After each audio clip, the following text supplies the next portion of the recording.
uh, itong ginawa ng mga opisyalis from the executive branch of government is a total snub to as far as we're concerned.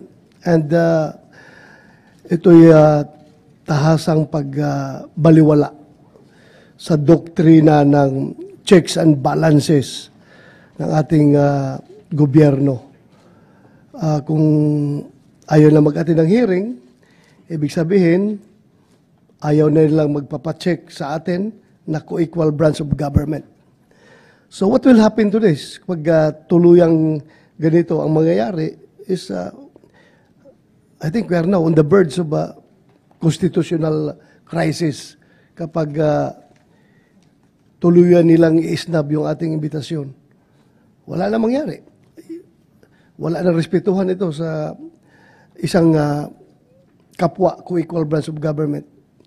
So, Madam Chair, I would like to move that we issue a subpoena to these government officials to require their presence in the next hearing.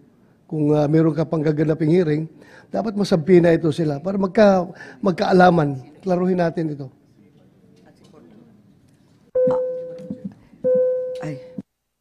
Maraming salamat, Senator Ronald De La Rosa.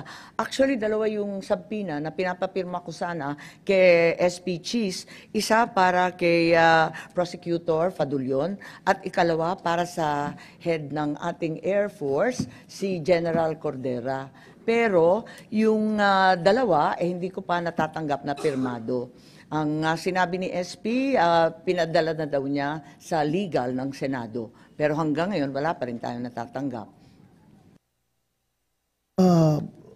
Follow up natin, Madam Chair, kasi alam mo, if this situation is left unchecked, ang mangyayari sa atin dito is hayaan na lang natin na meron tayong Philippine National Police na patuloy na nilalabag yung ating konstitusyon at ang ating mga batas. Hindi po maganda ito, Madam Chair. Kaya nag-exist yung Senado, in particular, yung buong Kongreso, para meron tayong checks and balances. Hindi po pwede yung executive branch of government, hahayaan na lang natin na gagawa sila ng mga hakbang na labag sa ating konstitusyon. So we are here to check them. So, kung hindi sila magpapacheck, isnab sila ng isnab sa atin, then magkakaroon tayo ng constitutional crisis nito, Madam Chair. Sang-ayon po ako sa inyo at talagang hindi tama itong pangkalahatang sinasabi. Lahat na lang executive privilege, lahat na lang sub judice. Alam naman natin, hindi naman tayo lihis at alam naman natin na napaklaro ng Nery versus Senate, yung Ermita case, kaliwaliwanag na kinakailangan na talagang malapit sa Pangulo, ang impormasyon hindi makukuha sa iba, hindi naman ito magiging panganib para sa lipunan, kaya't paano po ito naging executive privilege, alam na po natin yan, at hindi naman tayo nakikialam dun sa bagay-bagay na sinaloob ng mga kaso at asunto sa Korte Suprema. Kaya ang palagay ko, dadami po ang subpoena na hihilingin natin sa ating Senate President. Marami na po kasi kung dadalawa lang yung na-absent dati, pagkarami-raming absent, nakikita natin tayo-tayo lang ang narito. Kaya nalulungkot po kami. At ngayon tawagan naman natin si Senator Bongo. Magandang umaga po, Madam Chair, Senator Bato de la Rosa, and to the resource persons present in this meeting. Parang wala namang resource persons present dyan. Si Attorney Medina lang po, yung dating resource natin, at narito rin yung dalawang abogado ng SEC. Yun lang po. Napakalungkot naman po. Malungkot yung Pilipino, malungkot rin yung hearing natin. Sa nakaraang pagdinig ng committee ito, marami tayong naisiwalat na maaring pagkakamali o paglabag sa batas. due process at karapatang pantao na isinagawang pag-aresto kay dating Pangulong Rodrigo Duterte. The preliminary report of the chairperson underscored a crucial point. The Philippine government was under no legal obligation to arrest the former president and surrender him to an international court. It was revealed that what was received was merely a diffusion notice which was unverified and unapproved by the International Criminal Police Organization, Interpol Secretariat. The government has repeatedly stated that the International Criminal Court has no jurisdiction in our country. Parating paulit-ulit yan. At hanggang ngayon, yan naman po ang pinag-uusapan na wala pong jurisdiction. Kung walang jurisdiction ng ICC, bakit pinayagang pumasok ang Interpol? Kung hindi kinikilala ng gobyerno ng ICC, bakit nila binigyan ng pansin ng arrest warrant mula sa ICC? At it was very fast. Napakabilis po ng pangyayari. I'm sure kindly check nyo rin po sana. Baka maraming may mga red notice dyan na hindi naman minadali, hindi naman hinanap. Pero ito, ang bilis po. Mas inuna nyo pang isinuko si dating Pangulong Duterte kesa sa matagal na sigurong nandyan sa listahan. At kung sinunod nyo lang po ang batas at tamang proseso, hindi nyo papayagan na ilipad lamang sa loob ng 14 na oras si Tatay Digong. Madam Chair, hindi natin maaaring ipagsawalang bahala ang seryosong implikasyon ng mga pangyayaring ito. Napaka-unhealthy po itong nangyari ngayon. Maaaring may mga batas at proseso ang ating bansa na nalabag at maaaring may mga karapatan ng isang mamamayang Pilipino ang naisang tabi. Kung ang dating Pangulo ng ating bansa ay maaaring tratuhin ng ganito, paano na lang kaya yung mga ordinaryong mamamayan? Ano ang garantiya na hindi ito mangyayari sa iba? Dapat bawat Pilipino, mataas o mababa ang katayuan sa buhay, dapat may gobyernong masasandalan na hindi siya pababayaan. Former President man o hindi, karapatan yan at lalo sa pagdating sa kanyang kalusugan, kaligtasan at buhay. Hindi rin ninyo isinaalang-alang na matanda na po si Tatay Digong, ang matatanda po, frail, fragile, sa totoo lang, harmless na po si Tatay Digong. For humanitarian consideration, kahit sinong lolo at lola natin, ginagalang at inaalagaan natin. Yun naman po ang ating kultura dito sa ating bansa. Ngayon, sa ibang bansa, mag-isa siya, napaka-stricto pa doon. Sino pong mag-aalaga kay Tatay Digong doon? Paano na lang kung may mangyari sa kanya doon? Marami naman siyang nagawang kabutihan sa ating bayan. Kung may pananagutan man dahil sa kanyang desisyon para sa kabutihan ng ating mga anak, dapat dito siya litisin sa ating bayan.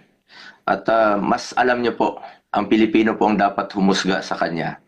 Kung ano yung nagawa niya po sa nakaraang 6 na taon, kung nakakalakad ba yung mga ating anak na hindi nasasaktan at ligtas. Mga OFWs, kampante po sila na nakakalakad ang kanilang mga anak na hindi nasasaktan sa gabi at hindi nababastos. May peace of mind sila while working abroad.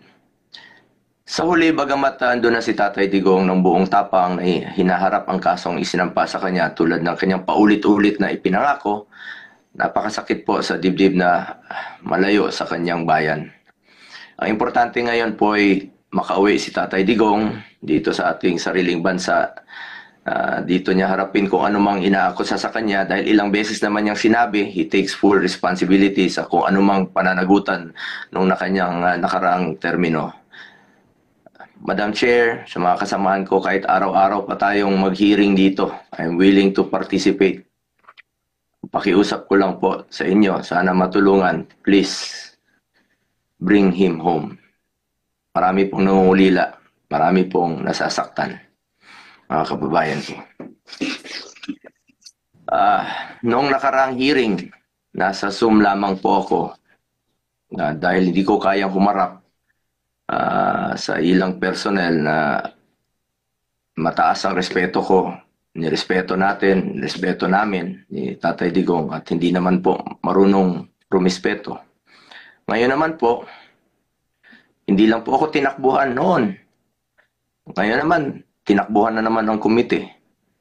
O, wala sila. Nabanggit po ni Senator Bato de la Rosa kanina, respeto naman natin, no, na nag-invoke po ang ilan ng executive privilege, may mga excuses. Pero bakit ganon hindi pantay? Kung ang ordinaryong mga vlogger, police, local officials, pinapatawag kung ayaw pumunta, nako-contempt. Parang hindi naman po yata patas. As I have said before, March 11 is indeed the saddest day in our recent history. But the saddest part is, after 23 days, mukhang hindi pa rin natatapos ang lungkot na nararamdaman ng taong bayan na naulila dahil sa nawalan sila ng taong itinuring nating tatay. At hanggang ngayon, hindi pa rin nakakauwi si Tatay Digong, hindi pa rin ninyo nabibigyan ng klarong eksplanasyon kung bakit kailangan humantong sa sitwasyon na ganito.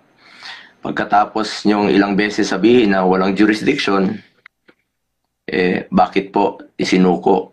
Meron naman tayong working judicial system, panagutin sa ating sariling korte.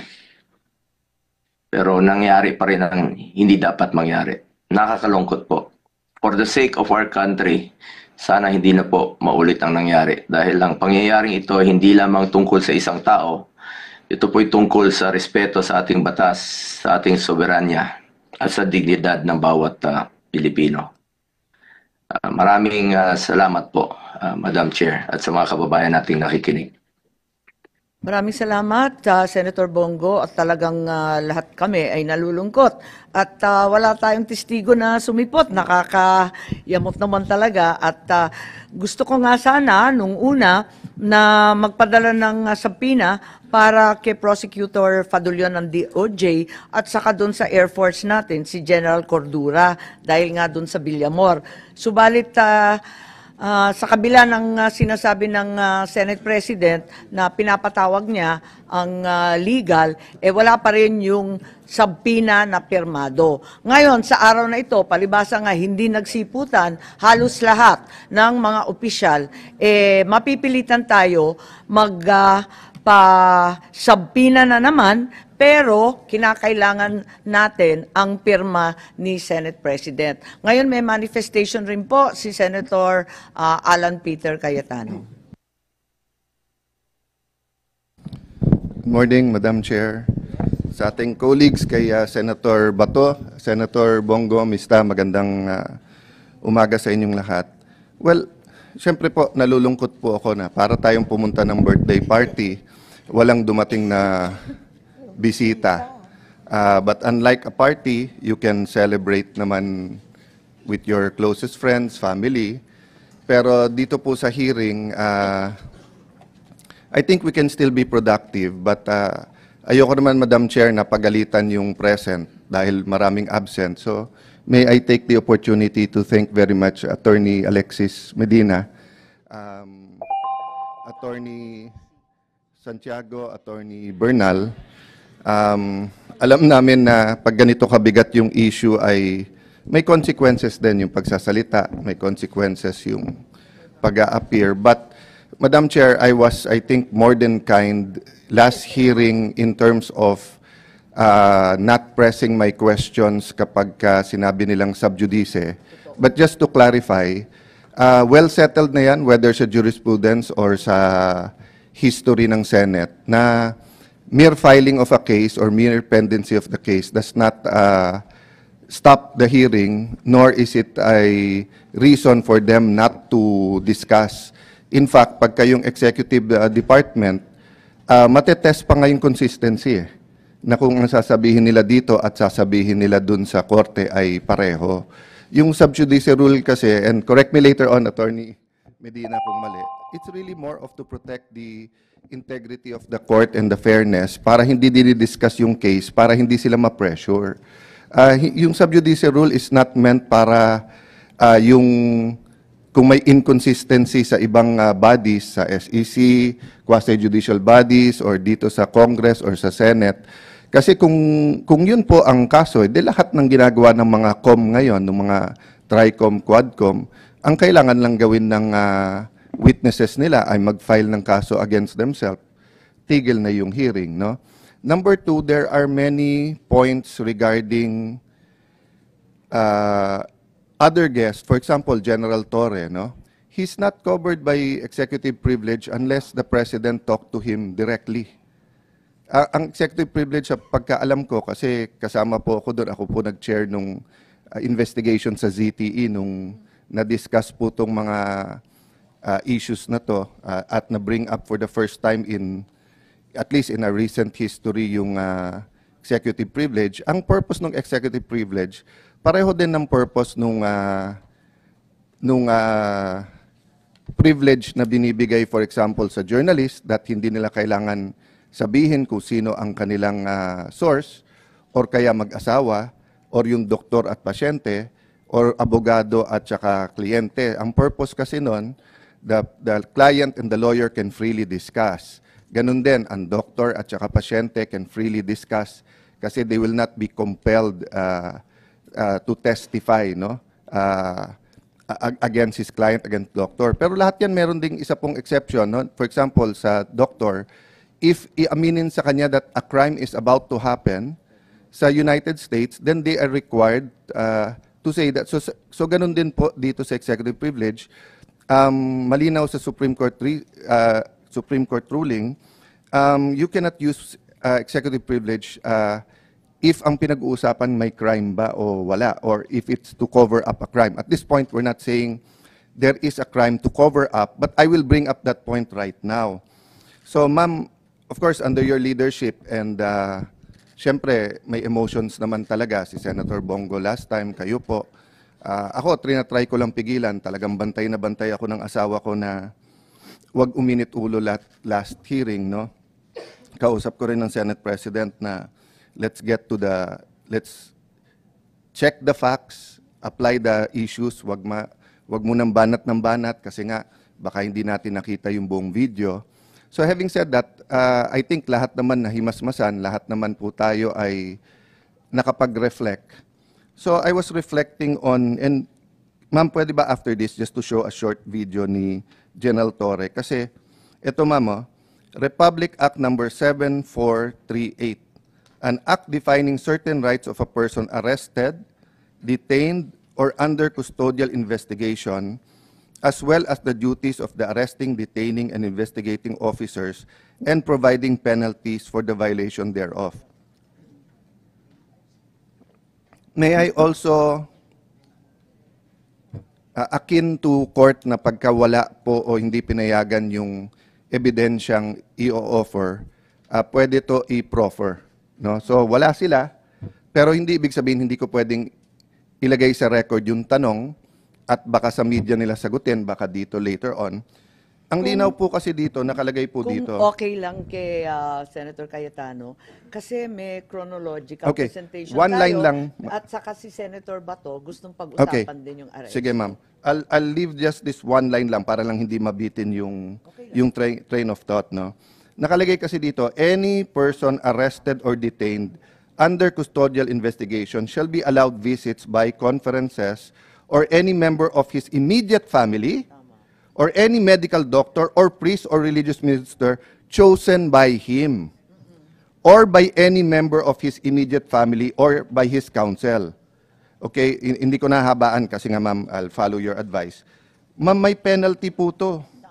Ang penalty nito, any person who obstructs, prevents, or prohibits any lawyer, any member of the immediate family or person arrested, detained, or under custodial investigation, or any medical doctor or priest or minister by his counsel or by his counsel from visiting and conferring privately chosen by him or by any member of his immediate family with him, or from examining and treating him. Ma'am, by his choice at any time, I'll go back to the title at saka dun sa nakalagay. Nakalagay dito, hindi lang custodial investigation basta arrest or detained. So he was arrested and detained. So even if magdebate tayo na custodial investigation ba yun o hindi, no? So ma'am, ang ano po dito, ang penalty is imprisonment of not less than 4 years nor more than 6 years, and a fine of 4,000 pesos. So ang question ko, meron na bang report dito sa arrest at kinasuhan ba si General Torre? Last question, ma'am. Tuwing magpapa-aresto lately, parang ang pinaka-effective si General Torre, di ba? So nung pina-aresto si Pastor Kibuloy, grabe yung mga nangyari at ginawa, di ba? Nung pina-aresto po si President Duterte, yun naman pinag-uusapan natin, nakita naman natin.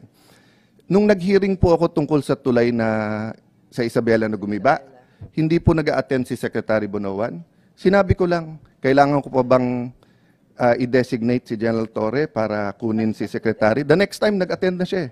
So ito, tanong ko, ma'am, pag nag-issue tayo ng subpoena at hindi siya mag-attend at kinontempt natin, pwede bang ang utusang kong hulihin si General Torre, ay si General Torre? Kasi effective, no? Dinadaan ko lang sa biro, but I think of all his interviews and sa nangyari, this is my last point, ma'am. I'll submit to all my other colleagues. This is my point lang, ma'am. Nanunood kasi yung buong PNP. Nanunood yung mga teachers ng constitutional law, mga estudyante. Nanunood ang mga estudyante ng criminology. And di ba sabi nga nila, yung bata, hindi mo pwedeng turuan sa salita. Natututo yung bata sa gawa. So ganun din sa gobyerno natin. Pag sinabi nung mayor, no corruption, pero corrupt siya, ang dating sa mga department head, pwede mag-corrupt. Di ba? Pag sinabi ng COMELEC officer sa isang probinsya, no cheating, pero pinayagan niya yung cheating or vote buying, ang papakinggan ng tao, hindi yung salita, yung gawa eh. So kung mali yung pagka-aresto, nangangamba ako na, especially sa lugar na walang internet, walang cellphone, baka ito yung masunod eh. Humihingi sila ng counsel nila o doktor, tapos hindi pagbibigyan, no? And then the last point doon, ma'am, is that bakit kapag ka lower rank, meron pong isang vlogger, di ba, na PNP, na nagsorry na kaya parang okay, pero hinuli, tapos kakasuhan. I understand that, at magandang rule yon na pagka ikaw ay sundalo o pulis, ay hindi ka basta pwedeng, hindi ka pwedeng partisan, di ba? Pangalawa, kailangan bantayan mo sinasabi mo. But I'll give you 2 examples, ma'am. Bakit po si General Torre, kung ano-ano sinasabi sa kung ano-anong interview, hindi naman napapagalitan? So, ang dating po sa lower rank, bawal partisan kung kalaban. Kung kakampi yung sinabi mo, pwede. I'll go to a non-partisan issue. And I respect this person very much. I think he's one of the best chief of staff, personal friend, etc. Kaya lang, as a former secretary of the DFA, I have to mention this, no? When the AFP chief of staff said, prepare kasi madadamay tayo kapag ka-invade yung Taiwan, tayo po ay may one China policy. Ano po ang magiging reaction natin nung sa Marawi siege kung sinabi ng China, prepare kasi pag sinugod nila yung Marawi o kapag nilabanan nila yung secession sa Mindanao, mai-involve tayo. Magre-react din yung foreign affairs natin, hindi ba? Kasi nga may one China policy tayo. Don't get me wrong, ha? Ayaw natin ng gulo sa Taiwan. Nakikisimpet tayo sa democracy ng Taiwan. We want them to coexist with mainland China. But having said that, we have to be sensitive. So the right person to speak is either the DFA or the presidential spokesperson, hindi po sundalo or police, no? So I'll stop there, ma'am, pero sana nga consistent tayo para hindi nalilito yung mga kawani ng gobyerno kung ano talaga ang tama at ano yung mali. Thank you, Madam Chair. Maraming salamat, Senator Cayetano. Maliwanag na maliwanag ang inyong pag-unawa at pagbabalangkas nung subjudice, pati yung executive privilege, kasi naging cabinet member nga kayo at talagang may limitasyon yon. Mag-umpisa tayo kung hahayaan ninyo ng chronological, ano? At nais ko lang ipakita na sa kaguluhan nung nakaraang taon, sa Mayo pa lamang nagkaroon na ng briefer tungkol sa aresto ni Presidente Duterte. Hindi tama yung sinasabi na walang kinalaman ng Pilipinas dito. Ilang beses tinatanggi ng ating mga opisyal, sana narito sila para ipaliwanag. Subalit, nag-press release po ang liwaliwanag nung DOJ Assistant Secretary Mico Clavano, May 8 ang kanyang mga press release. At sa kalagitnaan ng kaguluhan tungkol sa PI, yung ating People's Initiative, sa kaguluhan ng Davao at Maisog rallies, ay biglang nagkaroon ng bagong briefer na ginagawa ng DOJ. Ito ay unang-una for the potential arrest of President Duterte, ikalawa ang pagbabalik ng Pilipinas sa ICC. Maliwanag na last year pa, May of 2024, nag-umpisa na ito. At sabi rito, aware naman tayo na yung policy ay hindi papasukin ng ICC. Pero posible naman mag-iba. So, yun ang nakakaabala dito. Mayo pa lang, pinaplano na yata ito. At kahit sinasabi ng ating kagalang-galang Secretary of Justice, sana narito siya, sabi niya, labas-masok ang dayuhan sa Pilipinas. Libo-libo sila, daan-libo pa ang pumapasok na waring di natin nalalaman.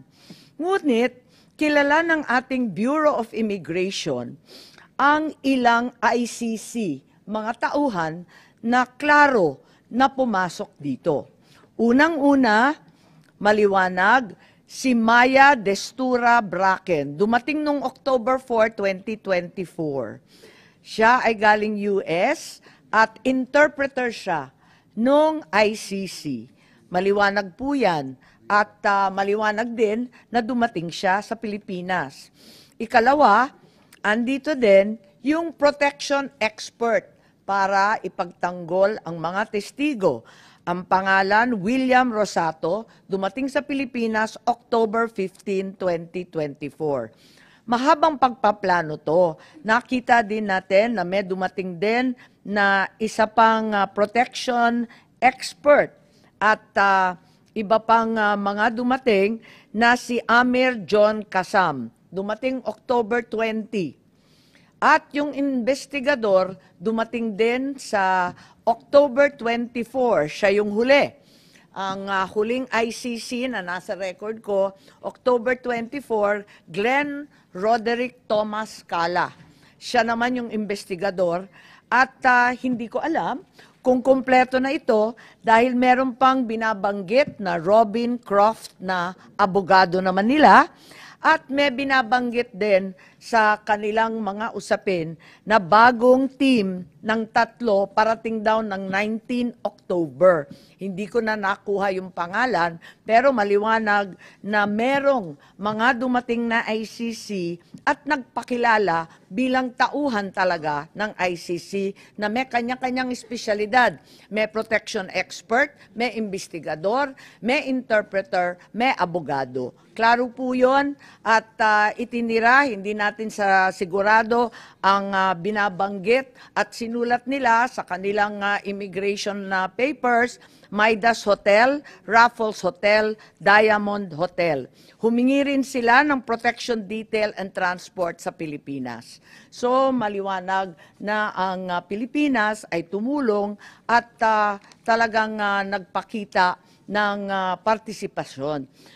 Matagal na ito, Mayo pa, tapos October pa, kaya nagtataka po tayo kung bakit tinatanggi nung ating mga opisyal na may ganito. I also received information na yung ICC personnel pala, may agenda, may mga impormasyon galing sa administrasyon na hinihingi.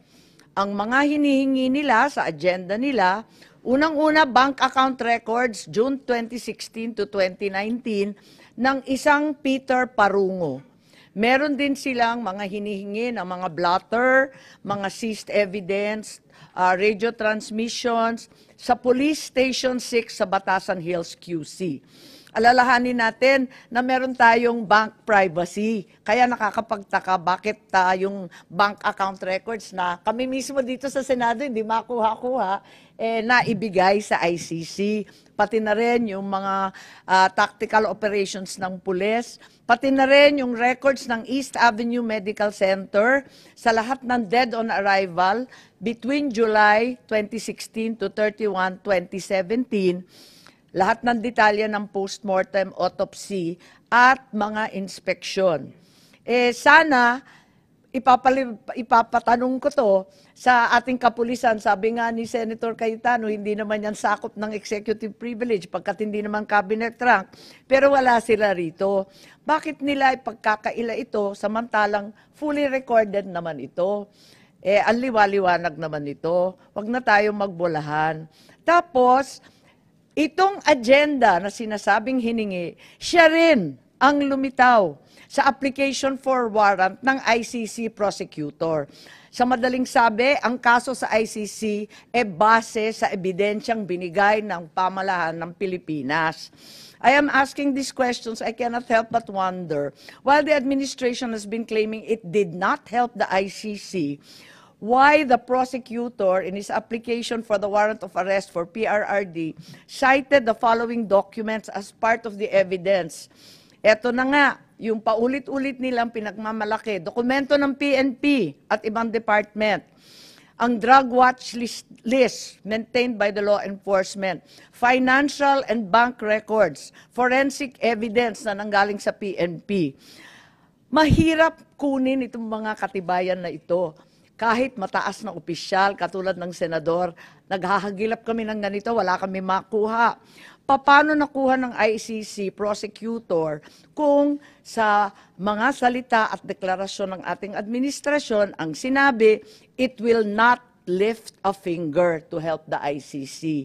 Bakit? Verbatim. Lahat ng hiningi nila, nakarecord sa agenda, yan din ang lumitaw na katibayan para sa warrant of arrest.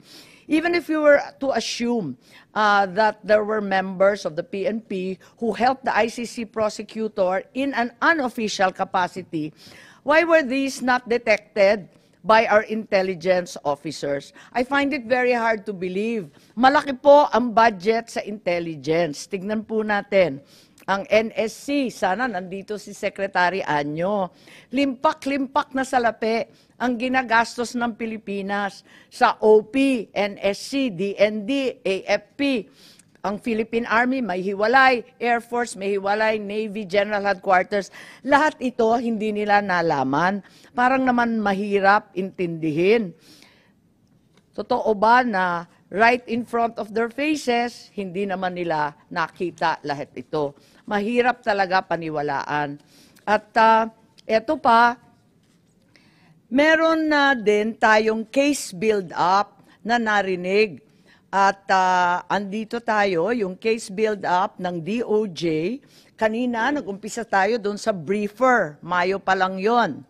Pagkatapos ng briefer, nagkaroon ng maliwanag November 4, Department Order ng DOJ na nagtatatag ng task force to investigate, create a case build-up, and file the appropriate criminal charges. So, klaro na yun. And sana, andito yung DOJ para sabihin kung yung task force nga ba, in-interview sina Senator Laila de Lima noon, Attorney Colmenares, and Commissioner Palpalatok. Yan lang ang gusto natin malaman. As a matter of fact, may nakita tayong bago. March 6 nitong taon na to, may memo ng accomplishment report nitong case build-up na to na humihingi ng additional 90 days. Kasi ang sabi nila, hindi pa daw sapat, hindi pa daw klaro, hindi maliwanag. Humihingi sila nung umpisan ng nakaraang buwan, 90 days pa sana. So, sana yung DOJ, i-confirm nila, there already was a legal team. In fact, there is an allegation na pati private legal team, magbabayad sila para mag-draft ng complaint for murder against those responsible for the death of 3 nationals in the Davao prison. Kung may case build-up, my draft of the complaint. Why did we still have to cooperate with ICC and Interpol? I wanted to verify kung totoo nga na yung DOJ pinagtatanggol yung ICC jurisdiction in the cases before the Supreme Court. It appears that the DOJ is arguing there is no investigation or prosecution in the relevant EJK cases. But in fact, sila mismo may task force, meron ng report, may hinihingi na ng mga private lawyer, meron na ring Quadcom sa Kongreso, meron Senate Blue Ribbon Committee. Ano ba naman ito? Mismo si Solicitor General talagang umatras na sa pagtatanggol ng posisyon na yan kasi ang sabi nga niya, talaga namang meron ng case build-up mismo sa ilalim natin sa building na ito sa DOJ. Kaya hindi po katanggap-tanggap. At any point, kung ang ating mga kasamahan may idadagdag, pakisabi na lang po. Pero, eto pa, narinig natin na mayroong Oplan pursuit. Pakita na lang na inaamin at pinagmamalaki ni General Torre. Sabi niya, hindi ito spur of the moment. Huwag kayong maniwalang spur of the moment. Dahil matagal ko nang pinaplano ang Operation Pursuit. Ayan. Sige. Pwede natin ipakita. Ayan. Laksan lang po yung volume. Laksan lang natin yung volume, please.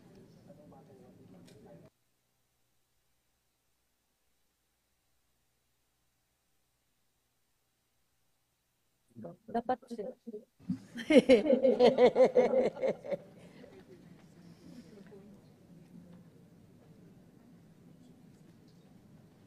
sige.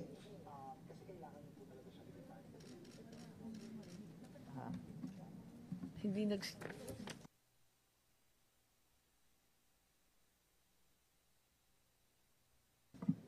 Attorney Dana, yung ating technical please, napakahina naman ng volume natin.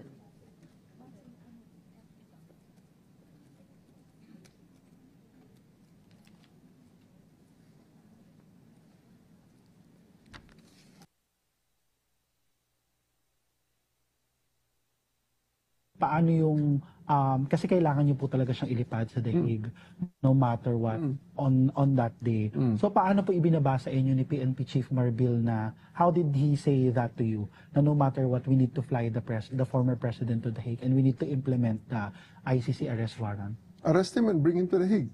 Yun lang. Simple as that. Arrest him and bring him to The Hague. Sagot ko lang, sir, bigyan mo ko aeroplano. O di ayos. And then the rest, you planned everything. Pero matagal na yan eh. Ang plano na yan, matagal na yan. Hindi yan spur of the moment eh. Matagal na yan. And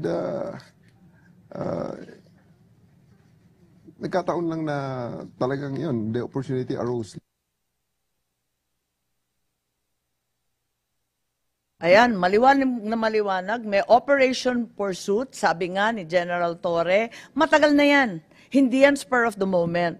Inutos ni General Marbil, ang Chief PNP, and the operation was planned as early as January 2025.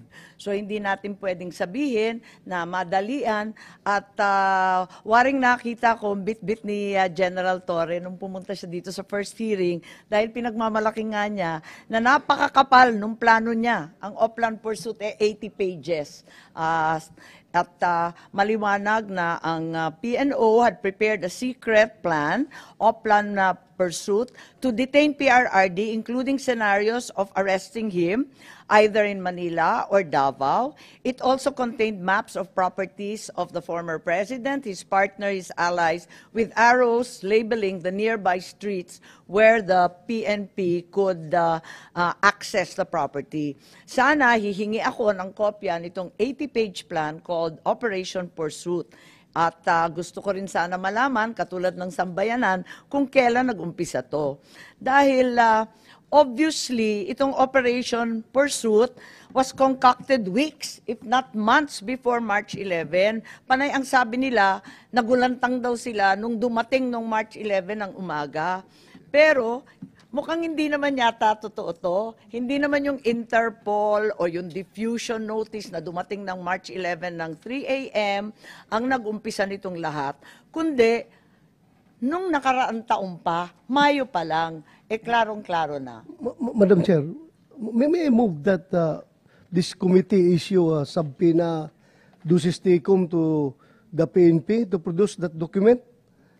Madam Chair, before you rule on that, did the cabinet secretaries also submit already the whole video? Kasi they said last time na they will submit their version of the whole video. Kasi I agree with Senator Bato that any piece of evidence that is not confidential or does not violate national security should be handed over so that we can be fair to them, di ba? We don't want to come out with reports then sasabihin nila ay hindi yan yung nasa buong video, ay hindi yan yung nasa plano, di ba? So maybe we can request them and then if they don't give it, then we subpoena it.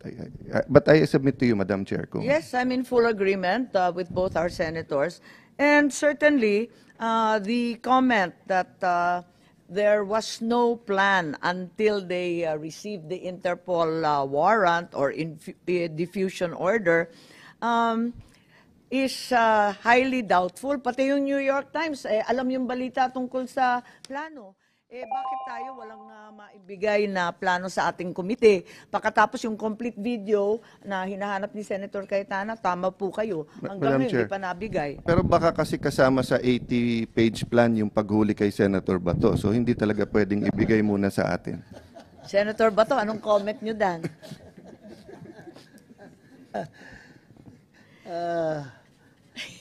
I'm waiting. Magkapit bahay tayo, O sige. Ang liwaliwanag na meron talagang extensive and exhaustive plan, 80 pages, then the administration was already anticipating the application for a warrant of arrest and the issuance thereof. It's also apparent there was some kind of communication and coordination with the ICC. It's well known that some officials of the DOJ, as well as high-placed officials from other departments and from other branches of government already visited The Hague and perhaps even met the president of the ICC in Japan. So we are very deeply concerned about this contradiction in the claims. Kasi ang liwaliwanag na may communication and coordination na, tapos may sinasabi pang mga official channel through DOJ sa The Hague, backdoor channel. Bakit tinatago pa ng gobyerno? Tapos na to Tapos na ito, hindi na siya national security issue. How could the administration have known for weeks, if not months, in advance that the ICC will issue a warrant of arrest if, as claimed by the Secretary of Justice, the country was not communicating with the ICC? Parang hindi ka panipaniwala na gulat naman tayong lahat. So Madam sana Chair. yan klinaro nila. Yes, Senator Cayetano. On your point that feel free to interject, just on the point of ongoing investigations, o may kaso ba? I was really deeply disturbed and shocked when Secretary Boying Remulla told us that lahat nung, this is my words so will refer to the record naman sa eksakto niyang sinabi at yung terminology. But sabi niya, Senator Bato, nung huling hearing na parang lahat, and you might want to refute that if you have information, but sabi kasi niya, lahat daw nung wrongful death ba yung ginamit niya, ay wala daw record, walang blatter, wala daw talaga. Tapos halimbawa may gunshot wound, tapos nakalagay cardiac arrest, di ba? I don't know if that is cardiac arrest because of, I don't know. But ang point ko lang, na-surprise at na-shock ako because when I was in the cabinet, before kami mag-explain abroad, hindi binubunot sa hangin yon. Nagmi-meeting yan, whether with the DILG or whether with the Chief PNP. I have had several meetings with Senator Bato when he was Chief PNP and I was still a senator. Kasi hindi naman ako magsasalita dito na hindi ko muna tinanong sa kanya. So, aside from yung mga ni-reveal mo na very telling details, I think we owe it to the public. Yung sinabi po ng, let me frame it this way, no? Kung pro Duterte ka, you want accountability. Yes, but we want accountability here in the Philippines at yung tamang process. Kasi two wrongs does not make a right. If you are anti-Duterte, you also want accountability. But you also want to do it right. Because two wrongs doesn't make it correct. Meaning, kung ma-dismiss yan sa ICC o kaya mag-change ng administration, balik na naman. So, whether you're pro or anti-Duterte, we want the rule of law, gusto natin tama. Last point lang, Madam Chair. Yung chilling effect, di ba? So, kapag yung pinag-uusapan whether yung warrant arrest sa mga cyber libel or, tignan nyo po ilan taon na ba? 2016, 2025. 9 years ko nang kadebate si Senator De Lima, just like some others of us, former Senator De Lima, 9 years, di ba? 9 years na. Usually, yung usual, 30,000 yan, 16,000. So nagsasagutan kami sa issue. First time na nagdebate kami 2-3 weeks ago, ang una niyang sabi, dapat yan si Cayetano kasama sa ICC. Di ba? And then after that, naglabas sila ng redacted. And then mayroon ding iba, like former Senator Tria. Marami pang susunod dyan. So may chilling epekto. Sa akin okay lang kasi sanay akong takutin di ba? Sanay naman na ganun. But ang point ko lang, Madam Chair, that's why we have to get to the bottom of this. For example, in the case of Senator Bato, kailangan alam natin pagka may lumabas, can he have his counsel of his own choice? Can he be examined by a doctor? Pwede ba siyang mag-resist kasi wala naman Philippine order? Pwede ba siyang isakay bigla sa airplano? Mabigat yan, baka ma-overloading yung airplano. No? So, dinadaan ko lang po sa biro, pero hindi biro yung ito. Let me stop with one example, ma'am, Kasi maraming progressive groups. Siyempre, dahil nga sa history kay President Duterte, I'll assume good faith sa progressive groups, Assuming na human rights activists sila, assuming na may mga napatay na extrajudicial killing, naisip ba nung progressive groups na yan na pag biglang may nakitang hukay, wherever in the Philippines, kahit sabi mo yung hukay na yan ay 20, 30, 40 years na, at may 50 nakalibing doon, or 43, katulad na rin lang nung kay President Duterte. Tapos ang sabihin nung kusino man, let's say retired military or retired intelligence officer, sir, mass grave nung komunista yan. Pinatay yan during 2012. Nung pinatay yan, 2012, may ICC pa. Payag ba tayo na yung mga progressive group, pati yung mga congressmen na progressive group, ay bigla na lang kukunin, isasakay sa airplano, dadalhin sa Hague, na hindi sila makakapunta sa Philippine courts? So, whatever kasi we decide here and whatever as a nation we decide, Madam Chair, is applicable to all of us. Di ba yung sinabi ni President Erap na weather lang yan? Kaya kailangan may batas. Para kahit anong weather, klaro yung karapatan mo. So let me stop there, but thank you for that intervention, Madam. Maraming salamat. At meron ibang katanungan yung ating mga kababayan. At ito naman yung tungkol sa executive order ng US. Noong March 28, ang sinabi ng gobyerno, ICC has no jurisdiction. Etong taon na ito, This is just the latest in a series of statements na ang ICC walang jurisdiction dito sa ating bansa. Gusto ko sanang tanungin ulit sa ating executive kung ang dating Pangulong Duterte ay nasa ilalim ng protected person under the executive order issued by the US President Trump, which imposed sanctions on the International Criminal Court. Kasi si Presidente Trump, hindi niya gusto yung ICC, di ba? Hindi nga nakilahok ang Amerika dyan.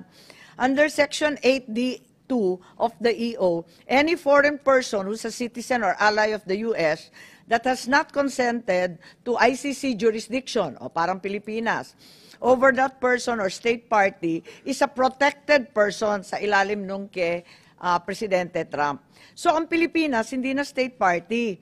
At yung executive, sinasabi naman na hindi talaga ICC ang may jurisdiction sa atin.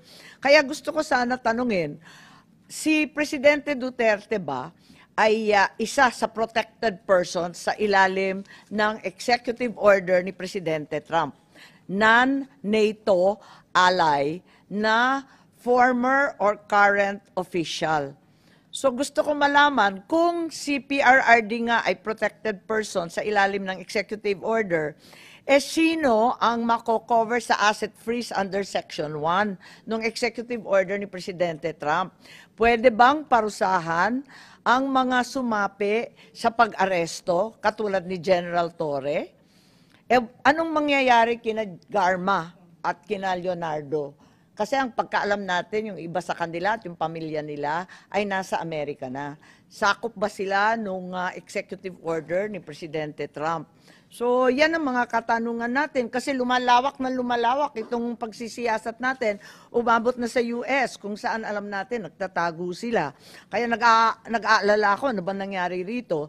So, paano yun? Gusto ko sana liwanag ng ating justice, pero wala sila, kaya justice lang po tayo. Pero importante po to. Ngayon, yung administrative arrest, may DOJ local opinion, legal opinion raw, na lumabas noong November 21, 2024. Nakita po namin to Nasa website ngayon, nag-disappear na. Hindi na siya nandun.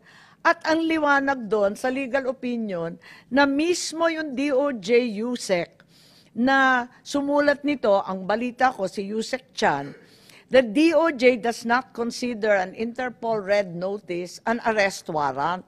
Ang liwanag naman doon. At sinabi rin na the Philippines cannot deport your own citizen. Ang liwanag ng pagkasabi. The ICC, again, no jurisdiction. Then the ICC warrant could not have been the basis for the arrest. Kung yung red notice of diffusion is not a warrant of arrest, ang tanong ko, ano ang legal basis ng aresto? Ngayon, ang sabi ng gobyerno, yung turnover to the ICC was a surrender. Surrender na po to under Article 17 of RA 9851 and the Rome Statute. Walang pakialam sa Rome Statute kasi hindi na nga tayong member. I need to point out that before they can actually surrender PRRD, they have to arrest him to have him in custody. If there was no warrant issued by the court for PRRD's arrest, does that mean that it was an administrative arrest? Was the administrative arrest valid? Was the DOJ or whoever ordered the arrest empowered under 9851 to effect an administrative arrest? Nakakatuwa kasi kanina nabasa ko lang sa dyaryo, tamang-tama, na yung spokesman ng ICC, Dr. Fadi L. Abdallah, sinabi that the surrender of former Philippine President Rodrigo Duterte of the ICC to the ICC was a decision entirely made by the Philippine government.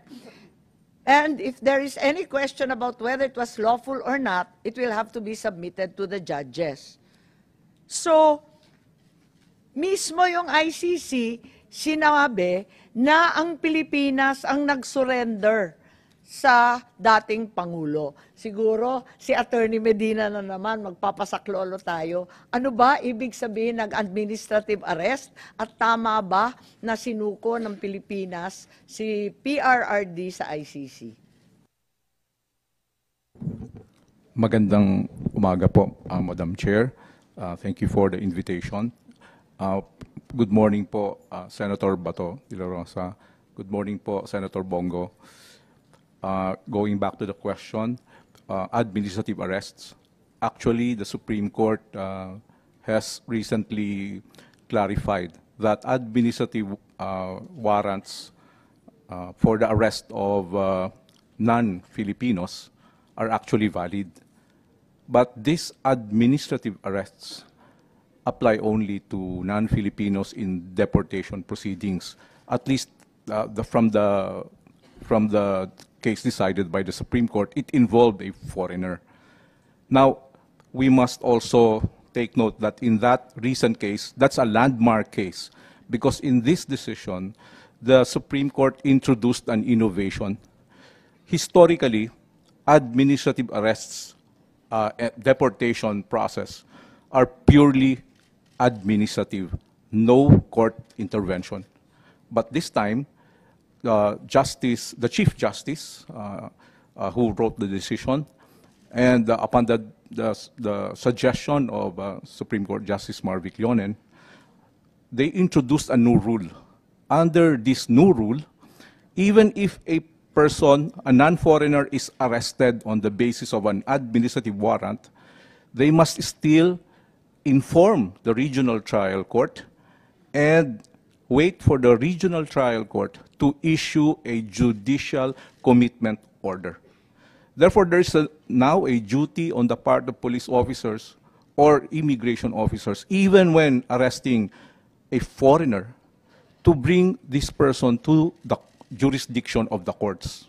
So this represents a new trend. If a foreigner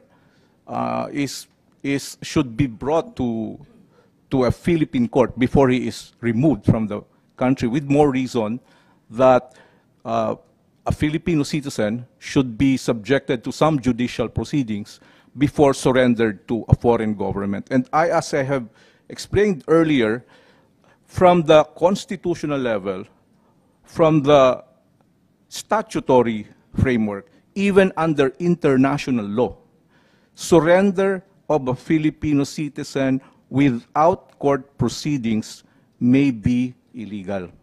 That's not just constitutional, that's also statutory, even under international law. In fact, the Interpol Constitution itself requires some due process, the application of Philippine laws, and number two, the application of the rights guaranteed by the Universal Declaration of Human Rights, which includes due process. Thank you po. Attorney Medina, so ano ang nakikita ninyo kung inaamin ng ICC na ang surrender ni dating Presidente Duterte ay isang desisyon na ginawa ng Pilipino na pamahalaan? Anong epekto nun? Ang ibig ba sabihin ay linabag yung kanyang karapatan? Kasi tulad nga ng sinabi nyo doon sa kaso ni Yuen Le noong 2023, bagong-bago pa lamang, talagang kinakailangan dalhin pa sa RTC yan, meron pang proseso. 7 yata yung requirement, kung Opo. naaalala ko, ang dami-daming sinasabi Opo. doon na talagang pinagtatanggol ang karapatan mismo ng dayuhan. Opo. Eto, Pilipino pa. Opo. Ngayon, mismo yung spokesman ng ICC sabi, desisyon niya ng pamahalaang Pilipino. Hindi kami yan. Opo. So, anong epekto po noon doon sa nangyari kay Presidente Duterte? Madam Chair, just out of respect for the court proceedings, so as not to be seen as influencing the court proceedings, I will not make my statements in specific reference to the President. If a future issue, a similar issue comes up, okay, extrajudicial surrender of a Filipino citizen to a foreign state or an international tribunal would be in contravention of the Constitution on several aspects, of the revised penal code on several aspects, and international law, not just the Rome Statute, the International Convention on Civil and Political Rights, the United Nations, the Universal Declaration on Human Rights, and even the Interpol Constitution, if the surrender is upon the request of the Interpol. All this, the entire legal framework when it comes to deprivation of liberty requires court intervention, requires court-level due process. And by court po, you mean local court? Yes po, Filipino local, court in this domestic, case. domestic due process. The entire idea of due process is really, can be simplified as follows. The police has no final authority to decide on whether a person should be deprived of liberty. That authority to deprive a person, to declare that a person will be, or to decide that a person will be deprived of liberty, that is not the authority of the police. That authority is lodged only in the courts of law. the police cannot at the same time be the judge. That's essentially due process and separation of powers. Yun po. Thank you. Thank you very much. That's loud and clear. That the police cannot be the judge in determining the deprivation of liberty of any person. So maliwanag po yun. At kinakailangan na maliwanagan sana kung totoo na inaresto si dating presidente sa ilalim ng RA 9851, kung talaga bang administrative arresto, kung nandito sana sila, napaliwanag nila sa atin at nagkatotoo at nagkaliwanagan tayo. Pumunta naman tayo sa dako ng ating video. Ito naman si Attorney Delgra, kasi nakita rin natin kung anong nangyari dito. No? Yung video kung saan si Attorney Delgra ini-invoke yung Article 59 at ito ay tungkol sa pagdadala sa local court. Panoorin po natin, pero si General Torre hindi nakikinig. Kaya sana nandito siya para maintindihan natin bakit wala siyang pakialam sa pagpapaliwanag ni Attorney Delgra. Hindi naman lahat, ilan ang hinuli ngayong araw na ito, sir? Sa iba-ibang mga krimen. Ilan ang binigyan ng ganitong... Kasi nandito kayo lahat eh. Nag-iisang tao. Ilan ang binigyan ng Nag-iisang ganitong... tao, daming krimen sa labas. Nandito kayo. Sir, hindi kami humingi ng pabor. Just invoke Article 59. Bakit hindi yan magawa-gawa? Attorney, you will be removed from... That's precisely the point that I'm saying. That's precisely Please lang, bawal hawakan. Attorney, you will be removed Bawal from... hawakan! Bawal hawakan. Tumayo ko na lang. Bawal the right to hawakan. counsel is something that has to Ayun, maliwanag na ang ini-invoke, ang sinasabi ni Attorney Delgra was Article 59. Why is it na sinasabi paulit-ulit ng DOJ na Rome Statute, ang ICC, Article 59, does not apply? Gusto ko lang ipakita yung certification ng DOJ. Kaya nalilito tayo pa iba-iba. Andyan yung certification ng DOJ. Eto pa, hindi natin maintindihan yung date. Kung makita ni Senator Bato, ang date po niya, yung aresto March 11, na-certify lang yung warrant ng DOJ sa sumunod na araw. Wala na rito sa Pilipinas si dating Pangulo. So, ang certification sumunod sa aresto March 12. Ang aresto March 11, maalala ninyo. Yung certification March 12. Pagkatapos, ang sinasite dito, eto na naman, ang sinasite dito, Part 9 of the Rome Statute, Article 59.4, Article 59.7. Nakakahilo po, kasi ang sabi nila, hindi na nag-a-apply yung ICC at hindi na nga tayo member. Bakit yung authority sa pag-aresto, paulit-ulit na sinasabi kay Attorney Delgra, pati na rin dito sa DOJ circular, na ito ay dahil sa Article 59. Kaya nga, kailangan ipaliwanag nila kasi hindi natin po maintindihan. General Torre also claimed that he arrested E.S. Medialdea. Makikita natin yan for the obstruction of justice. Ayan, mas kabisado na ni Senator Bato ito kesa sa akin. Ha? He admitted that he even handcuffed him. At binasahan pa siya ng Miranda rights, kung maalala natin doon sa video. Kung ganon, kung inaresto niya si E.S. Medialdea to the local court, bakit hindi niya dinala sa presinto o inarestong totoo? Bakit imbes na arestuhin at talagang ikulong, pinadala pa sa Hague? Parang anggulo. Kasi noon nandito si General Torre, talagang gustong-gusto niya yung Article 125 ng Revised Penal Code kay PRRD. Pero bakit kay E.S. Medialdea, inaresto niya, tapos hindi naman niya kinuha. Imbes, pinasakay pa niya ng eroplano. Nalilito kaya ako. Tama ba yun? Hindi ba pag inaresto mo, ito turn over mo na o ikukulong na? Paano ba ang sistema, Senator Bato? dapat talaga, inaresto mo na Hinankap mo na. So, ano pang next move doon? Ha? Kaya nga nakakapagtaka, pinagbiyahin niya. Tama ba yun? Wala makapagsabi na tama yun. Oo nga. At eto pa, nung si General Torres sinabihan, si Attorney Delgra ang susunod na aarestuhin. Ano to? Pananakot ba to? Or talagang sinasabi niya kung anong gagawin niya next?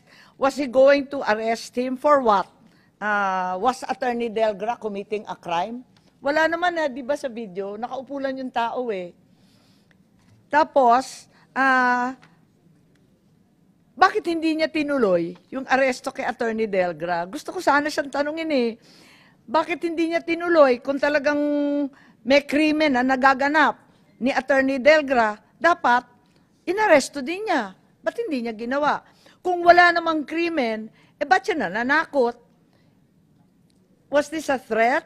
If it's a threat, isn't it the crime of grave threats na bawal sa ating kapulisan? Article 282 of the Revised Penal Code, threatening to commit the crime of arbitrary arrest and detention is clearly a grave threat. So, hindi ba liable si General Torre dyan? Bilang tanyag na pulis at general, di ba, Senator Bato, ano sa tingin ninyo? Hindi lang liable, Madam Chair, kundi sa nakikita ko talagang lasing na lasing siya sa kapangyarihan. Mukhang he went overboard.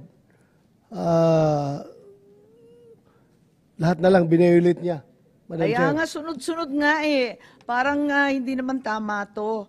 Kaya sana nandito sila, pinagtanggol nila yung sarili nila kasi marami sa atin, nagtataka, bakit ganon si Medjaldea, nabasahan na, nahandcuff na, tapos hindi naman kinuha, pinabiyahe, tapos yung isa, tinakot ng tinakot, wala namang ginagawa, at labag yun sa batas O sige, iba naman topic ngayon sa doktor. Eto naman tayo sa doktor, dahil mapunta tayo sa ibang usapin, marami tayong naririnig at alam natin na may mga doktor na tumingin kay Presidente Duterte. Tignan natin. Ang balita, ang sabi, si Presidente Duterte tumaas ang blood sugar. Meron tayong nakikita dyan at ang balita, ayan, tumaas daw ng lampas ng 300 kahit may insulin shots na siya. Hindi bumababa ang kanyang sugar for diabetes management, meron siyang insulin, pero nandun pa rin sa 328 ang kanyang blood sugar. He was advised, because of his acute diabetic complications, na magpahinga muna. Hindi naman ako doktor, pero yung 300, talagang nakaka-alarma, di ba? Napakataas nito. Oo, bulag ka na talaga at tulog ka na ng tulog. Nakita nga natin na nakatulog siya, di ba, doon sa isang maliit na upuan. Bakit pinagpilitan pa rin ng mga otoridad na dalhin si PRRD? Tapos may stopover pa sa Dubai na napakahaba, kahit ganito yung kondisyon niya. Sino yung doktor na pumirma ng travel certification? May balita kasi na ayaw ni Colonel Dr. Donald Palma, yung cardiologist ng AFP, ang sabi daw, lahat ito daw kasi maraming nakarinig, na wag daw ipagbiyahe kasi may sakit, mahina yung kondisyon. Pero pinagpilitan. Sino si Dr. Jonathan B. Rico? Was he the commanding officer of the Air Force General Hospital? Bakit pinagpilitan na magbiyahe kahit ganong kataas? Hindi ba may Hippocratic Oath ang doktor na nagsasaad na kapag may sakit, obligasyon mong alagaan? Bakit ba nagmamadali? Hindi ba pwede magintay ng ilang oras para bumaba yung sugar, mabigyan ng gamot? Anong mangyayari kung pinahinga muna ng ilang oras o ilang araw para bumaba yung sugar? Nakakapagtaka. Isa pa, hindi naman niya doktor to Bakit hindi siya pinayagan na patawagin yung doktor? Di ba doctor of choice? parang counsel of choice katulad ni VP Inday. Yun ang pinipili niyang abogado. Ang sabi nila, napakarami ng abogado dito. Hindi naman yun ang counsel of choice. Ito rin mga doktor na to, hindi naman doktor niya. Personal physician ang sabi. So lahat ito nasa military facility under the command of General Cordura. Na hanggang ngayon hindi pa rin sumisipot. Ilang beses sinabi ni VP Sara nung nakaraan, bakit yung AFP pinayagan ang PNP mag-take over ng Villamor? Sino nag-utos? So, sino nagsabi kay General Cordura na si dating Pangulo ay dadalhin sa Villamor? Normal ba yan? Ordinary procedure ba yan ng PNP? Dadalhin bigla sa Villamor ang mga arestado? Hindi naman yata. Kasi, plano na talagang ilipad sa Dahig. Kaya doon sa airport nilagay. Para malapit doon sa nakaparking na Gulfstream na aeroplano. Ganun ba yun? Para ready na to ship out of the Philippines. Bakit hindi dinala na lang sa PNP facility? Palibasa PNP naman ang nag-aresto, di ba? Si General Torre, bitbitin niya sa Krame o sa ibang Kaya nga. facility. Yun, sabi nga ni Torre, well planned na yun. Oo nga. Hindi yun spur of the moment. Tama. Bago pa dumating si Pangulong Duterte dito, naka-ready na yung Gulfstream na aeroplano doon, naka-standby malapit sa yung facility sa Villamor, kung saan dinala si President Duterte doon. Dahil plano na talagang ilipad, ano pa? Tama. At marami pang mga personnel ng PAF na nandun. At bakit daw dinala bigla sa VIP area? Sino yung doktor na nagbigay ng clearance para magbiyahe ang isang may sakit? Di ba AFP doctor din? So, ang ibig sabihin, yung aresto kay Presidente Duterte, military operation. Kasi puros AFP personnel, AFP Villamor, AFP personnel, pati yung doktor, pati yung tao doon. Anong masasabi natin? Alam mo, Madam Chair, that is the reason why I moved a while ago to issue subpoena dito sa mga tao na ito para masagot nila ito. Dahil mga sundalo naman yan sila eh. Mga sundalo naman yan sila. I understand the situation, they're just following orders.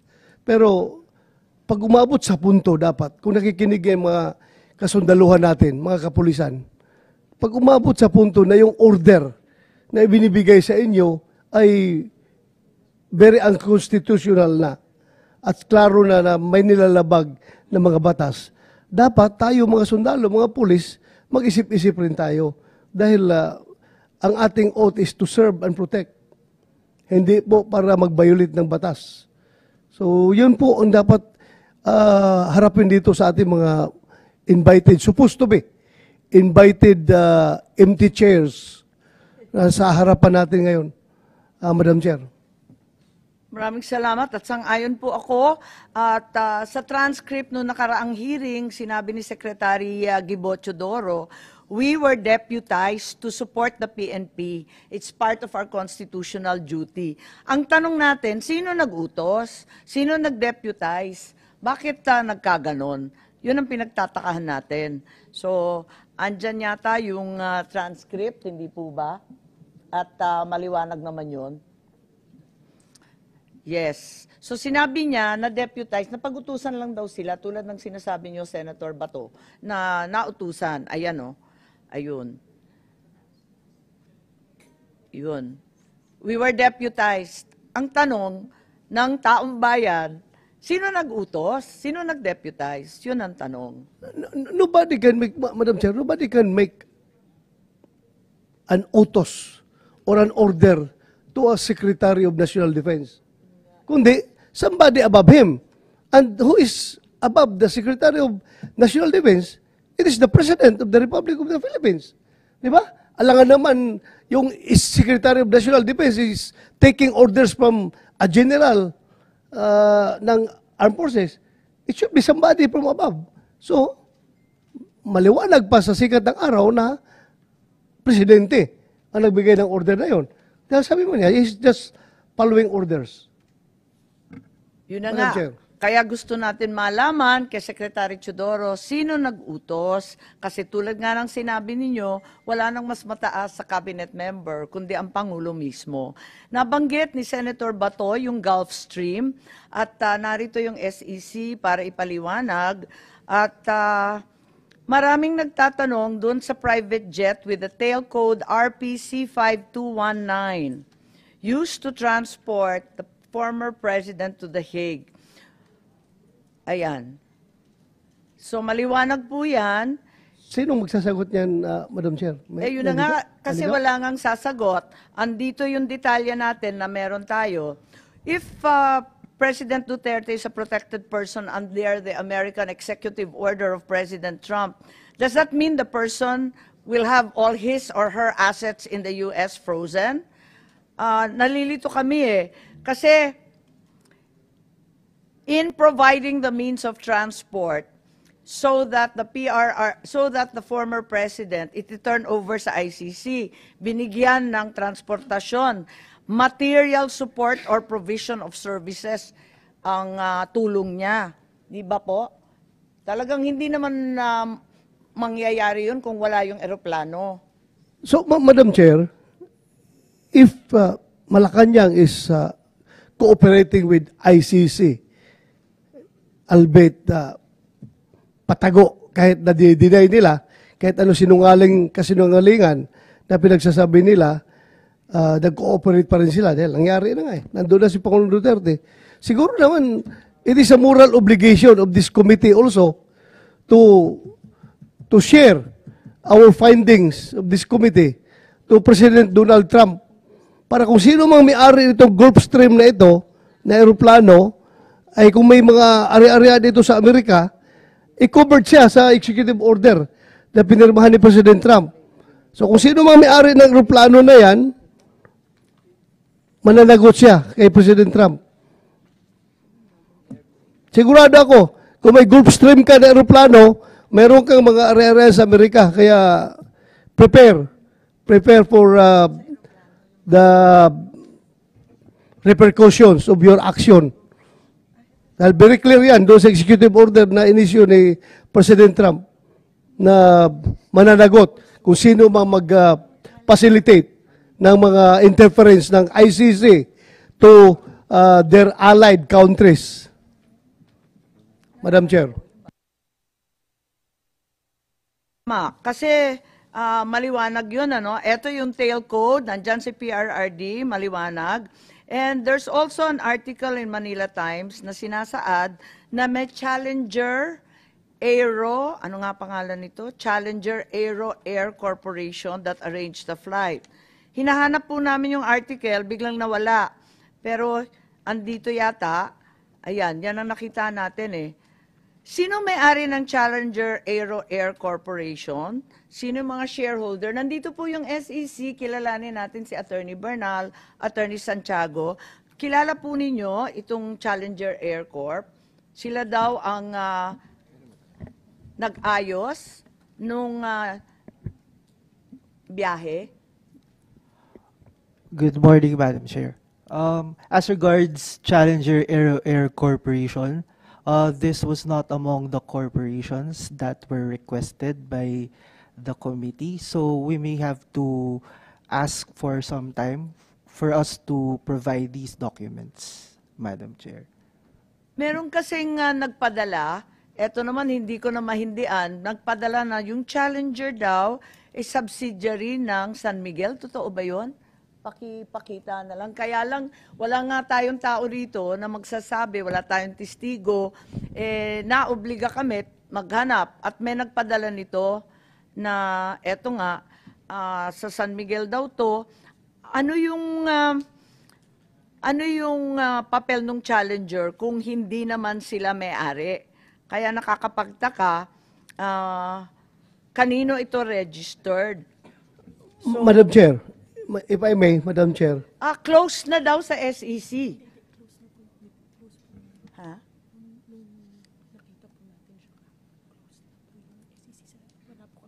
Okay. So, hindi namin mahanap itong Challenger na to. Yes, Senator Bato. I think Attorney Perdino Santiago. You're with SEC, attorney? Yes, Senator.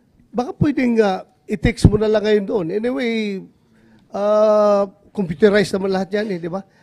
Baka pwedeng mapadala mo ngayon dito habang hindi pa tayo nag-adjourn. We're already coordinating with the office. Thank you, attorney. Thank you. Salamat, Madam Chair. Maraming salamat. Pero hindi naman ito may-ari eh. Ang sabi, arranged lang.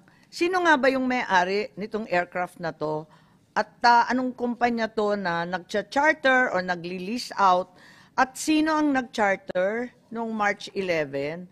Kasi ang sabi ni Secretary Remulla, si John Vic, siya nagsabi na yung private jet was paid for by the Office of the President.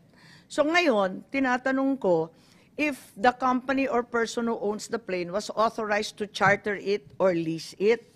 Kasi ang pangalan nito iba eh, Pacific Asian Pearl Airways, meron yata sa SEC niyan. Pwede kayong sumagot. Yun ang registered owner, tama po ba? As regards the owner of the specific airplane subject of this inquiry, it's not reflected in the SEC records. We defer the ownership of the airways with the proper regulatory agency of which is CAAP. However, we already provided the Senate committee with the requested SEC corporate records of the corporations that you requested, Madam Chair. So in fact, there are two corporations with similar names. Is that correct? Would you read them out, please? Those with similar names to the requested corporate names are Pacific Pearl Airways.com Corporation and Pilipinas Asian Pearl Airways Inc., Madam Chair. So they are in fact registered with you and you have the ownership also stipulated? Yes, Madam Chair. And may we see the names?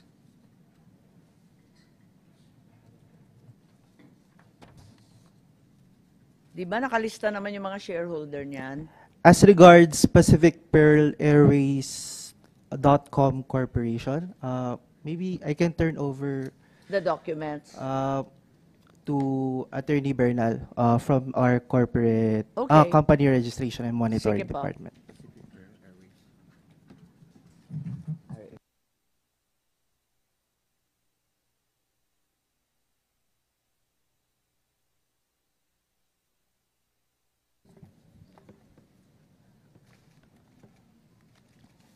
Yes, Attorney Bernal, you're recognized, please. Good morning, Madam Chair. As regards to Pacific Pearl Airways.com Corporation, under the Articles of Incorporation, the names of incorporator or directors are Elegio Carlo M. Jimenez, Christopher Miel M. Jimenez, Mark C. Tandok, Reocolin P. Toledo, Helen Q. Panolino, Aurora Maria F. Timbol, and Elio B. Jimenez. In the GIS in the 2011, Your Honors, the chairman of the board, the president is Christopher Miel M. Jimenez. The corporate secretary is Elegio Carlo M. Jimenez. The treasurer is Catherine May M. Jimenez. The chief legal counsel is Attorney Aurora Maria F. Timbol. That's the officers, Your Honor. Thank you very much, Attorney Bernal. I think the committee secretary has tried to contact the alleged owners.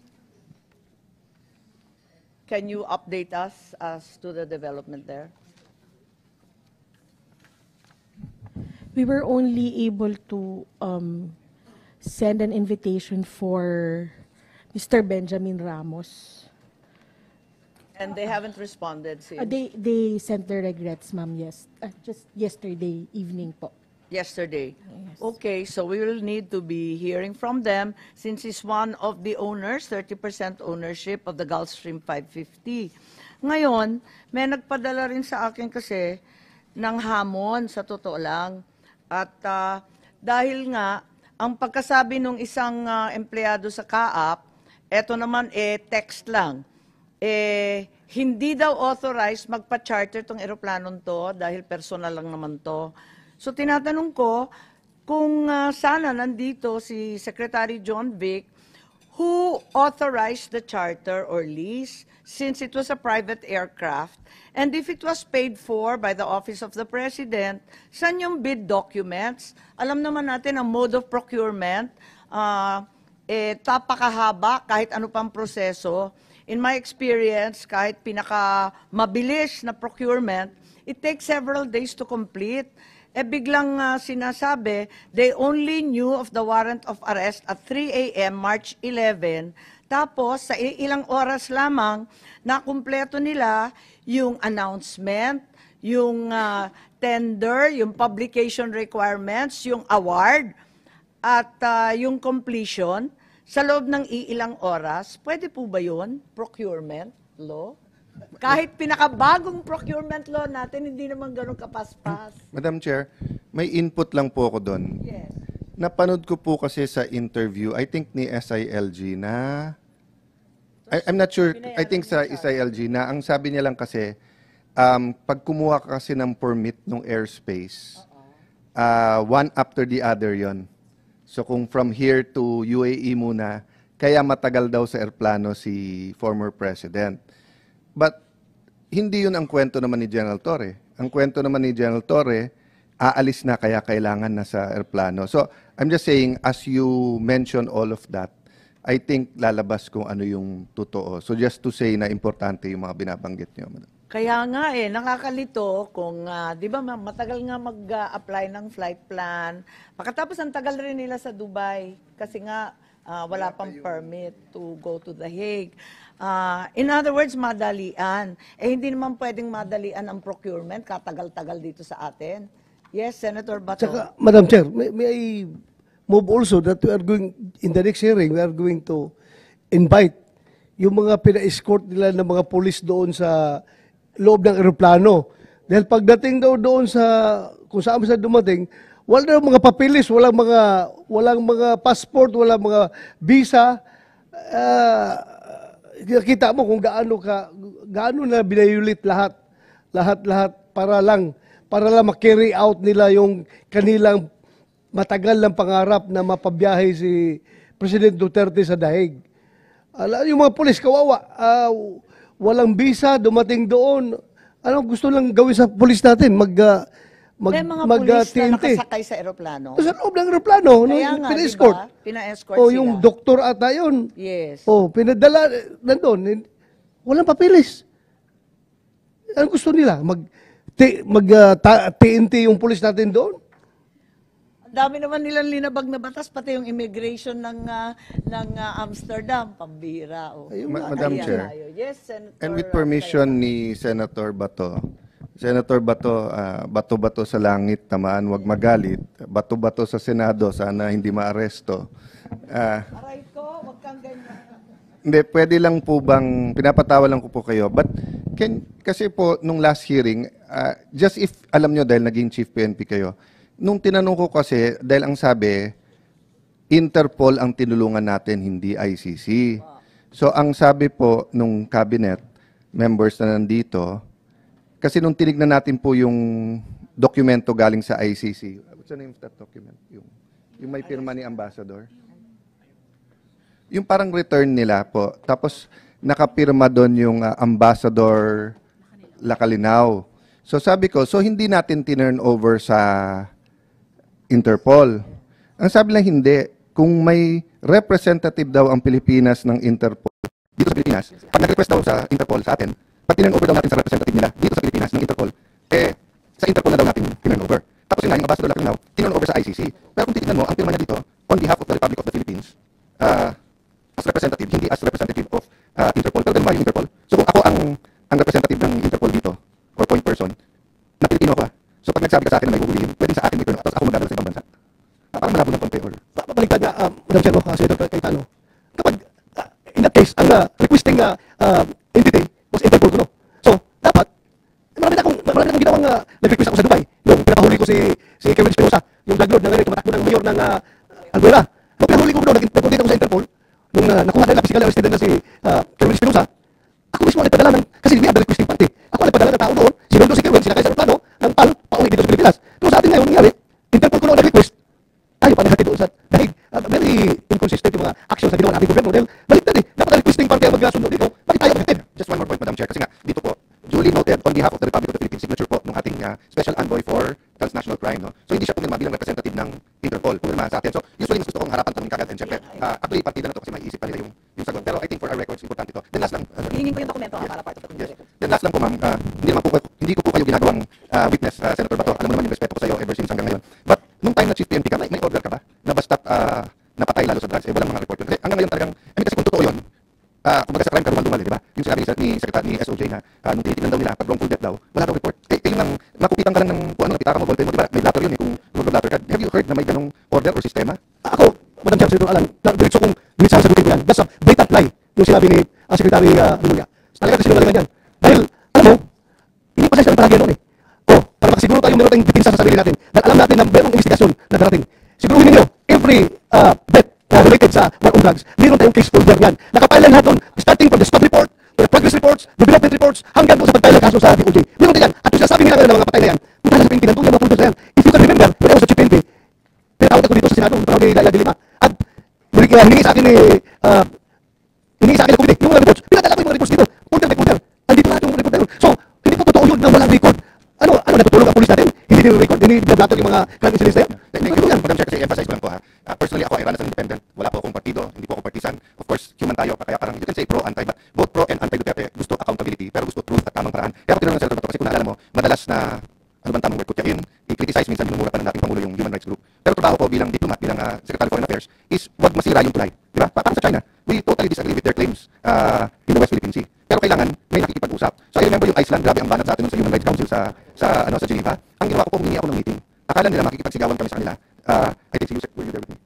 No, so, ang ginawa namin, Madam Chair, inimbita ko siya sa Pilipinas. Sabi ko, I know you have a constituency. I know human rights is big in around the world, but especially in Europe. But you know what? The numbers they're throwing around now is fake news. Is misinformation. So I'd like to invite you. No, but your president says, no, I'm inviting you. I will go with you, or you tell me where you want to go, PNP. Because nga, nagkalakas ng loob ako, Senator Bato, nung sinabi yung lahat ng investigan meron. So I'm not saying it's perfect. But yung between totally walang investigasyon at 100% investigation, we're somewhere in the middle. Pero nashock talaga kung sinabi wala. But we will give the SOJ and the government the chance to answer. Even Yusek ko, asset nila, Madam Chair, okay na sa akin. Pero gusto ko lang i-explore yun kasi after our hearing, dami nagtanong sa akin na totoo ba yan? Wala ba talaga paano naging cardiac arrest yung bala sa so hindi tayo pwedeng tumuloy na may black eye ang Pilipinas. So kung totoo, labas. Kung hindi totoo, i-clear natin. Ako, imposible yan, Senator Cayetano. Sang-ayon po ako dito sa sinasabi ni Senator Bato, imposible mangyari yan. Talagang may record yan. Kompleto yung case file ng bawat isa. Ngayon, balikan ko lang yung sa aeroplano na chartered plan. Ito nga, yung tail number PRC 5219. Ang kapitan daw, nung March 11, Johnny Gulia, Elmo Segovia. Parang pamilyar lang na itong mga pangalan na to. Pati yung flight officers, Wenny Lim, Celce Puedes, and Alinino Santos, Committee Secretary, please take note. Ganito rin yung pinangalanan ni Senator Cayetano, ASEC Marcos Lacanlale. Kung pwede natin kausapin sana, hindi naman tayo nag-uusga. Kundi, gusto lang natin malaman kung ano talaga nangyari. Ngayon, meron rin na...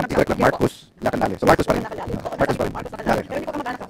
Talaga. First name naman. So, niloloko lang kita. Tsaka you shall... Lakanilaw. Okay, please correct.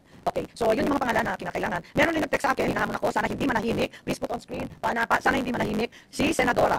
At huwag pagtakpan ng iba at huwag maging selective lang sa mga taong sumunod lang sa utos ng nakakataas. Isama nyo ang may-ari ng eroplano na yan dahil kasabot din siya. Ito nyo na, huwag half-cook. Andito po ang picture ng eroplano. Kung makita ninyo sa Lawag City, ginamit muli ng ating Pangulo 30 March 2025 dahil daw pumunta sa isang rally March 28. Andito po yung record, kaya alamin natin sana sa kaap. Ano nga ito? Hindi ito ang kauna-unahang pagkakataon na ginamit ng Pangulo Bongbong, itong eroplanong to, at hinihiram nga ito ng iba't iba. Nandito rin sa Mindan News, kung makikita po ninyo, yung iba't ibang paggamit nito. Nariyan din sa Davao, naglanding din sa Tawi-Tawi po. At ang nagbigay ng picture, tactical operations ng Sunu. At andito rin yung Puerto Princesa, gamit din po sa Palawan. So madalas gamitin ang eroplanong ito ng ating Pangulo. At pinagtataka namin dahil napaka-stricto ng security para sa Pangulo, hindi po ba? At alam natin na meron rin naman presidential plane ang Air Force. Kaya eto nga, nagiging himala kung bakit iba yung ginagamit at bakit nagamit ulit pagkatapos dinala si Presidente Duterte, ginamit ulit papunta sa amin sa Lawag. Yes, Senator Bato, please. Alam mo, Madam Chair, yung aeroplano na yan, mamalungkot ang history ng aeroplano na yan dahil yung aeroplano na yan siguro, it's being used by the presidents and the previous presidents. siguro yan yung plano na ginagamit ni Pangulong Duterte at baka ako nakasakay ako dyan in one of our official duties no, when we flew with the President. Baka nakasakay tayo dyan at yan ang ginagamit ng plano sa pag-perform ng kanyang official duties as President of the Philippines at yan din ang plano na sa kanya sa kanyang huling hantungan ng ICC. Masyado ka namang sumusuko na. Huwag mo na tayo sumuko, baka naman iuwi pa siya. Baka sa kanyang plano na rin yan ang magsundo sa kanya kapag siya ay binigyan ng pinag-prevail ng ICC. Sana masundo na siya ng plano na yan. Madam Chair. Marami ka pabalagahan, sayang wala dito ang mga kaap at yung mga opisyal at iba pang testigo na makakapagbigay ng linaw sa sambayanan tungkol sa aeroplanong Mahiwaga. Ngayon meron din tayo sanang tanong tungkol kay Arnie Teves, yun maliwanag, talagang nagkaroon ng red notice kay Congressman Arnie Teves. Kaya lang, ang Interpol nagsasabi na hindi pa rin mahuli-huli. Ang sabi na doon pa rin sa Timor-Leste, kahit ang Timor-Leste miyembro rin ng Interpol. So ang tanong, asan na si Arnie Teves? Pinarusahan ba ang Timor-Leste? Ang alam ko, di ba yung katulad ng kanilang Court of Appeals na hindi po pwedeng ipadala sa Pilipinas? Bakit ganun? Pwede palang hindian? It is very clear, Madam Chair, na ang papel ng Interpol is purely coordinative and sharing of information. So, kung ang Interpol magdala ng warrant dito, kalibang ICC, napakadali lang sabihin ng PNP. Sorry Interpol, I cannot cooperate with you because we do not recognize the jurisdiction of ICC. At yung warrant na dala-dala ninyo, ang basis sa inyong red notice o yung diffusion notice na yan, ay yung warrant ng Interpol, hindi na namin recognize. So, bakit kaya namin sundin? So, sorry Interpol, hindi naman ganun. Tayo, ginawa pa natin excuse ng Interpol para ibiyahe si Pangulong Duterte doon sa dahig. Hindi ba yung Interpol hindi naman pinaparusahan ang Timor-Leste kahit hindi sila sumusunod? Wala pagkaparusahan yan. Interpol exists for its members. Ang membro niya ng mga police organizations all over the world, nagbabayad yan ng annual pay doon sa annual fee sa Interpol para mabuhay yung operation ng Interpol. So, kung aalis ang Timor-Leste as member of Interpol, malaking kawalan niya sa kanila. O kung aalis ang Philippine National Police, malaking kawalan sa Interpol yan. Wala namang palang parusa. Bakit atat na atat tayo na ipadala si Presidente Duterte sa Dahig? Diffusion lang yun. Wala naman palang obligasyon. At kung nakikita natin, Madam Chair, it is more than the Interpol, more than the ICC, this government really is the most interested party na maibiyahe si Pangulong Duterte doon sa Dahig. Kita na kahit parang lumalakas, Madam Chair. Talaga naman. Ito pa yung mga OFW natin, tumawag sa lahat ng sulok ng daigdig. At nalulungkot ako, wala si Arnel Ignacio ng ating OWA, wala rin dito si Hans Kakdak, ang secretary ng migrants. Sana tatanungin ko kung ano yung procedure kapag yung OFW pinagdududahan na may krimen sa abroad, paano tiniturn over sa foreign jurisdiction? Ano yung safeguards? Paano natin pagtatanggol yung mga Pilipino na nakahatulan ng krimen o pinagdududahan o naaaresto? At alam din natin na marami na rin, ilan na rin ang OFW mga Pilipino na naaresto sa abroad. At tayo, ginagawa natin ang lahat para maibalik. Kahit convicted na yan, criminal na yan, nagsiserve na ng sentence, talagang ginagawa natin ang lahat para maiuwi. Kaya nga, tinatanong ko, nakauwi na rin tayo ng marami, di ba? Bakit natin ine-export ang ating dating Pangulo, yun nga yung mga nahatulan sa ibang bansa? Inuwi natin pilit kasi ang Pilipino, may karapatan manatili sa Pilipinas. Di po ba? Ngayon, natatakot yung mga OFW natin, nandun sila, wala namang magtatanggol sa kanila. Kung mismo sa sarili mong bansa, pwede kang tangayin ng sino man. Abay, anong kasiguraduhan na safe sila sa ibang bansa? Hindi ko masagot at nahihiya na nga ako sa ating mga OFW, hindi ko maintindihan kung ano masasabi sa kanila dahil nagagalit nga, ba't daw ganun ang nangyari. Pero magpo-closing na lang po ako, palibasa wala tayong sagot sa araw na ito. Walang dumalo sa ating pagdinig, hindi nila dininig ang pulso ng bayan. Paano tayo uusad kung mismo mga dapat magpaliwanag ay nagtatago sa dilim? Paano natin mapapanagot ang mga ayaw sumagot? Pero hindi tayo titigil. Sama-sama natin ihahatid ang mga sampina na hinanda ko na. Kailangan kasi pirmahan ng lahat ito ng ating Senate President Chis Escudero. Kailangan pirmahan ng lahat ito pagkat absent silang lahat ngayon. Upang kanyang pirmahan, patunayan ang Senado ay malaya at matapang na naninindigan para sa mamayan. Sambayan ng Pilipino ang masusunod. Tayong mga lingkod bayan mula barangay hanggang Malacanang ay pawang tagapagsilbi lamang. Tagapakinig na sa daing, tagasagot sa mga tanong. Kung kaya ng isang matanda na may sakit na harapin ang walang respetong pag-aaresto, bakit ang mga duwag na ito ay wala sa ating harapan? Ako, magalit na kayo sa akin, pero hindi ba kaduwagan ang hindi sumagot? Sadyang naging duwag na nga ba ang mga Pilipino? Hindi ako papayag, hindi rin papayag si Senator Bato. Hindi ako aatras tulad nila. Ipakita ko na ang Senado ay ang huling baluarte ng katapangan ng katotohanan. Kung ang sigaw ng sambayanan sa ICC para kay PRRD ay bring him home, ang sigaw ko sa Executive Secretary Bersamin para sa mga pinoprotektahan niya, bring them here to the Senate now. Yun lang po. Maraming salamat. With that, I suspend this hearing. Thank you po.